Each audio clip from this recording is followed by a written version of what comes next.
రంగురంగుల గుడ్డలు ధరించి తనకు తానే సాటి అనుకునే మానవుడు తను ఎప్పుడు తెలుసుకుంటాడు? బాబా, మీరు చేస్తున్న పని నాకేం నచ్చడం లేదు. ఏం నచ్చడం లేదు?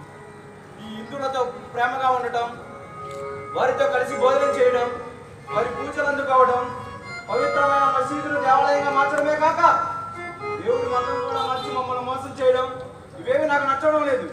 వీళ్ళందరినీ మర్యాదగా ఈ మసీదు నుండి వెళ్ళిపోమని చెప్పండి. ఏమిటా పిచ్చి మాట? నీకేమన్నా పిచ్చి పట్టింది మీకు? మర్యాదగా వెళ్ళండి, లేదా అందరం నరికి పారేస్తాను.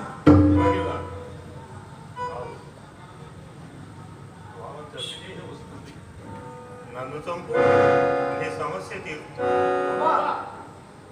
చూడు రోగిలా, మూర్ఖమైన అజ్ఞానంతో మమదీయ సాంప్రదాయానికి విరుద్ధంగా ప్రవర్తించి భగవంతుడి దృష్టిలో అందరూ ఒకటి.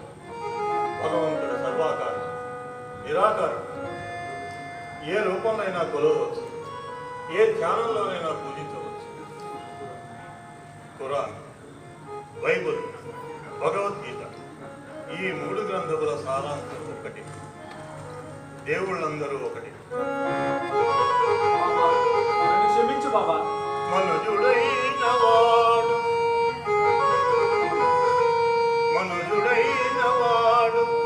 మంచిగా తనలో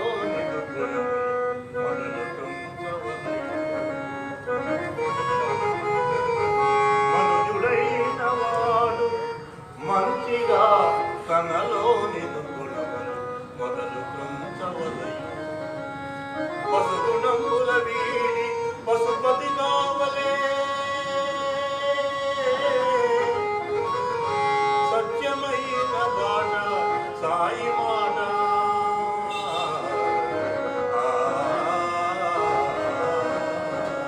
సత్యమైన బాట సాయి మాట.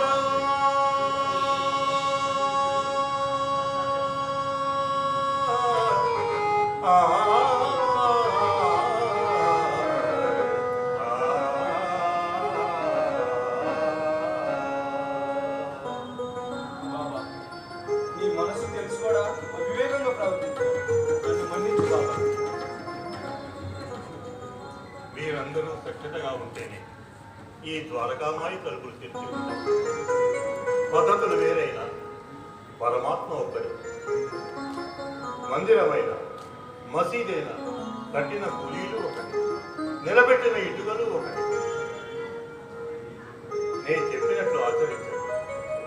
ఒకవేళ పని మీద నేను ఈ ద్వారకామాయి విడిచి వెళ్తే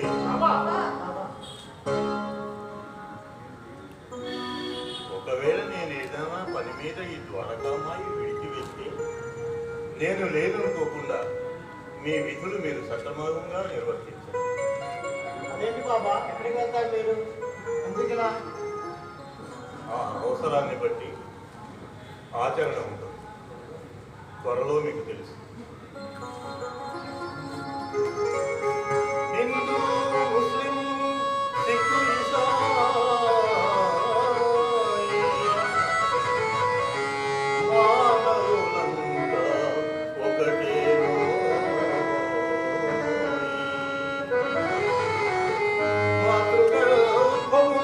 జగన్